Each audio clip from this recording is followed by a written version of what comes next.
था कि ईश्वर की प्राप्ति कैसे करें।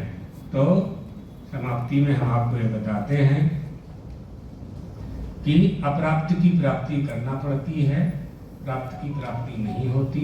ईश्वर का ज्ञान इसलिए नहीं होता, नायम आत्मा प्रवचन लभ्यो। वो जो आत्मा है, वो जो परमात्मा है, वो बलहीन को प्राप्त नहीं हो सकता। उसके लिए बल चाहिए। कौन सा बल चाहिए? कौन सा बल चाहिए? डंडे के बल पर भगवान नहीं मिलेंगे, डंडे के बल पर नहीं मिलेंगे, मसल पावर के बल पर नहीं मिलेंगे, धन के बल पर नहीं मिलेंगे, न प्रजा न कर्मणा न प्रजा धने न। कैसे प्राप्त होंगे? त्याग से प्राप्त होंगे और ज्ञान से प्राप्त होंगे। अमृत तत्व मानसहु, कुछ अमृत तत्व को हम प्राप्त कर सकते हैं। इसलिए ईश्वर की सिद्धि में स्वयं सबसे बड़ा प्रमाण यह है कि हम पूर्ण हैं। यदि हमने मान लिया है तो हम ही ईश्वर हैं। यदि हम अपूर्ण हैं, अपूर्ण का प्रमाण क्या है? हम चाह रहे हैं, हम कुछ ना कुछ चाह रहे हैं।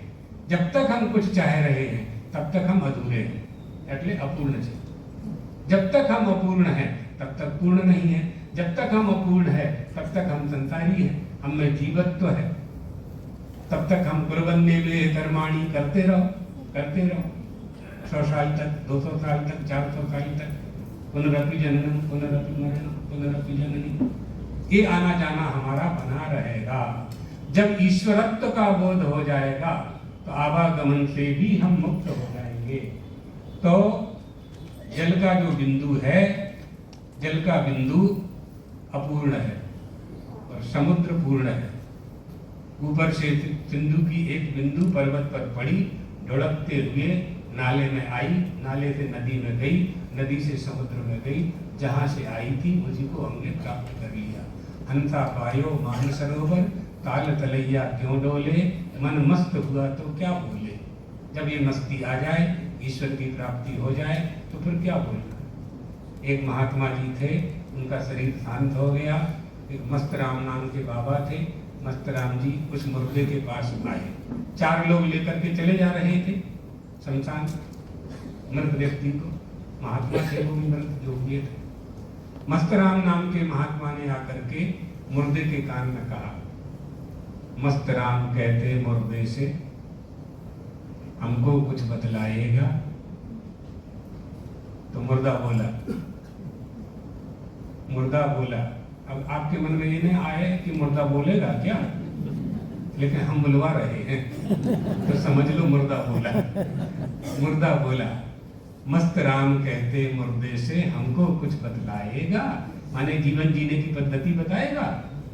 मस्त राम कहते मुर्दे से, हमको कुछ बतलाएगा। मुर्दा बोला, जीते जी तू मुर्दा हो जा, पर ब्रह्म को पाएगा।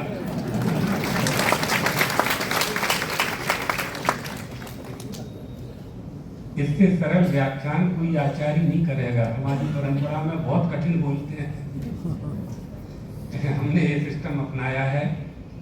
सरल से सरल करें, बड़ी बड़ी बातों को सरल भाषा में करें, लोगों को समझ में आए, ताकि लोग इससे दूर न भागें। जैसे सिनेमा जाने में, सिनेमा देखने में मन लगता है, इसी तरह से प्रवचन सुनने में मन लगने लगे तो धीरे धीरे धीरे एक आध बात चली जाए, एक आध बात चली जाए। कहा कि घड़े में पानी कैसे भरे, घड़े में पानी कैसे भरे। पिता ने पूछा कि क्या बेटा क्या बात है? कहा घड़े में छेद है, घड़े में छिद्र है तो पानी भरेगा कैसे? तो पिता ने कहा कि बेटा पूरे घड़े को पानी में डुबो दे, अपने आप भर जाएगा। ऊपर उठाता क्यों है? ऊपर उठाता क्यों है? संसार के प्रपंच में पड़ता क्यों है? संसार में तू आ गया, तेरा दोष नहीं है। संसार में तुझे रहना पड़ेगा, इसमें भी तेरा दोष नहीं है। लेकिन प्रपंच से तो मुक्त हो सकता है, ये तो तू ही कर सकता है, ये पड़ोसी नहीं करेगा। पड़ोसी भजन करेगा, तुझको उसका फल नहीं मिलेगा, करना तो तुम ही को पड़ेगा। ये तदर्थ हमें वह करना है, हमें वह करना है जो अन्य प्राणी नहीं कर सकते, मनुष्य ही कर सकते हैं। और मनुष्य भी नहीं करेगा तो मनुष्य होने का फल उसे प्राप्त नहीं होगा। इसलिए हमें वह करना चाहिए। अंत में हमारी जो सिद्धि है वो सिद्धि भगवान की आराधना से हमें प्राप्त होती है। भगवत पादाचार्य शंकराचार्य कहते हैं चित्त की शुद्धि के बिना ईश्वर की प्राप्ति नहीं होती। तुलसी बाबा इसी बात को सरल भाषा में कहते हैं, मन मलिन तन सुंदर कैसे, विष रस भरा कनक घट जैसे, मुकुर मलिन अरुनयन विहीना, राम रूप देख किम दीना। दर्पण में धूल जमी हुई है, डस्ट बैठी है, आप बहुत सुंदर हैं, आपका चेहरा भी मलिन ही दिखाई पड़ेगा, क्योंकि जिस दर्पण में आप देख रहे हैं वो डस्ट से परिपूर्ण है, धूल से परिपूर्ण है, उसमें आपका चेहरा भी धूल वाला ही दिखेगा। आपका अंतःकरण रूपी दर्पण पवित्र होना चाहिए। ईश्वर का दर्शन करना है। ईश्वर सर्वभूतानां प्राणी मात्र में वो विद्यमान रहता है।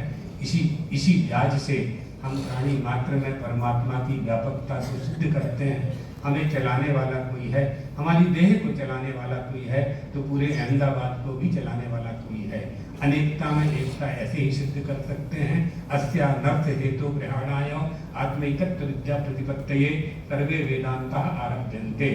वेदांत के सिवाय कहीं से ये सिद्धि नहीं हो सकती है कि ईश्वर को हम कैसे प्राप्त करें, ईश्वर किसे कहते हैं, ईश्वर कौन है और ईश्वर को हम कैसे प्राप्त करें और हम ही ईश्वर हैं, ये हम कैसे सिद्ध करें। इसके लिए वेदांत में ही जाना पड़ेगा, तभी इस अनर्थ को हम असिद्ध कर सकते हैं। संसार को प्राप्त करने के बाद, जगत को प्राप्त करने के बाद हमारी बुद्धिमानी इसी में है कि हम जगदीश्वर को प्राप्त करें।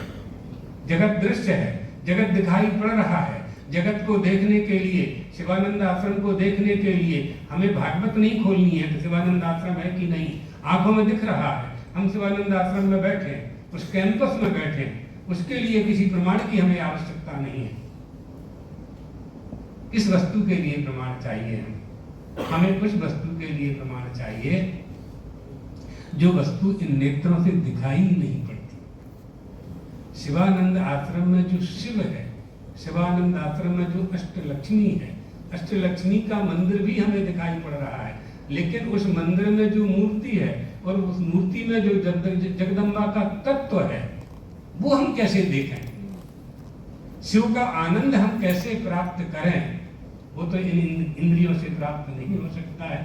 इसी तरह से ये पूरा जगत दृश्य है, दिखाई पड़ता है। रूपम दृश्यम लोचनम दृक् तद दृश्यम दृक्तु मानसम दृश्याधिवृत्तया साक्षी दृगेवो न तु दृश्यते। दृश्य कभी दृष्टा नहीं हो सकता। तो इस जगत के तो हम दृष्टा हैं, जगत को हमने देख लिया। अब जगत के निर्माण कर्ता को जानना है, अर्थात जगत का आश्रय लेकर के जगदीश्वर को जानना है। शिवानंद आश्रम में से शिव को जानना है। शिव क्या है? शिव क्या है? उस तत्व को हमें जानना है। तो इसको कहते पदनीय, यानी किसी का बैल जंगल में भटक गया तो उस जंगल में बैल को कैसे खोजें?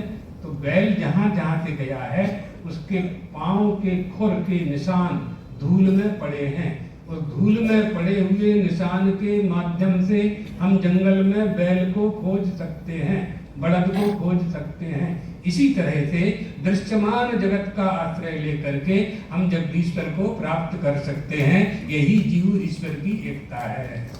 यही इसलिए हम ईश्वर हैं। हम भ्रम के कारण अपने आप को जो मान रहे हैं वो हम नहीं हैं, जो हम नहीं मान रहे हैं वो हम हैं। यही जानना है और यही मानना है। बहुत अच्छा 2 साल के बाद, 1.5 साल के बाद आना हुआ, यहाँ खूब सत्संग हुआ। संगत्वे निर्मोहत्व, आश्रमों का यही उद्देश्य है, आश्रय प्राप्त हो, जिज्ञासुओं को, मुमुक्षुओं को आश्रय प्राप्त हो, उपदेश प्राप्त हो। यही हमने अभी यहाँ के मुख्य दृष्टि श्री अरुण भाई ओझा जी से कहा कि उपदेश प्राप्त करने के लिए आश्रमों में संत होना चाहिए, महात्मा रहना चाहिए। महात्माओं की उपस्थिति आश्रम की शोभा है। जब महात्मा रहता है, संत रहते हैं, आप लोग भी स्वभाव से भले ही संत हैं लेकिन स्वरूप का आदर होता है। तो महात्माओं के लिए, महात्माओं के द्वारा स्थापित आश्रम है, महात्माओं का आश्रम है, महात्माओं के लिए है। और महात्मा जीवात्मा को महात्मा बनाते हैं और महात्मा महात्माओं को परमात्मा बनाते हैं। यही है ना हमारी शब्द। तो क्या है?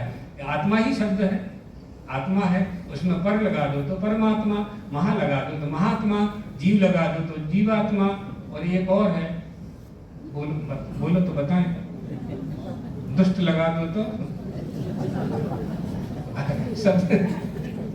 तो वो तो खैर यहाँ आश्रम में लागू नहीं होगा, तो दुष्टों के लिए बोल रहे हैं जो हमारे सनातन धर्म को नष्ट भ्रष्ट करने के लिए कर लगे हुए हैं, जो षड्यंत्र कर रहे हैं, जो सनातन धर्म पर चोट कर रहे हैं, जो हिंदू धर्म में छिद्र कर रहे हैं, उनके लिए दुष्ट आत्मा शब्द का प्रयोग करते हैं। इसलिए सावधान होने की आवश्यकता है। हिंदुओं के सनातन को बहुत बहुत आघात कहा है हमारी परंपरा ने,